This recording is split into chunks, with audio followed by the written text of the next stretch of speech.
Hi, I'm Eddie Burden. I live in Madison, Georgia. My YogaFaith journey started in 2018. Around March, my wife started getting sick. We found out in late March, or actually late April, that she had pancreatic cancer. She passed away on June 21st, 2018. I was obviously devastated. I was at home, only leaving the house when I absolutely had to go to church or work. 2 months after she passed, there was a bulletin in our church paper about a class that Melissa Martin was starting, a YogaFaith class there at the church on Monday night. I called Melissa, I signed up for the very next class.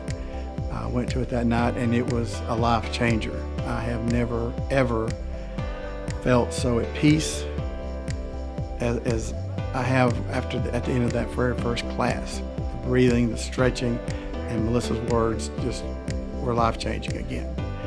So I completed my modules and came here to this immersion in Atlanta.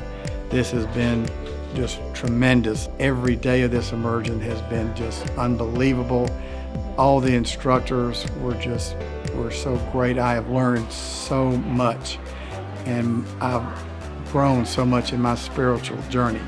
And I think they've got me prepared to move forward with this YogaFaith journey, and I really appreciate them so very much.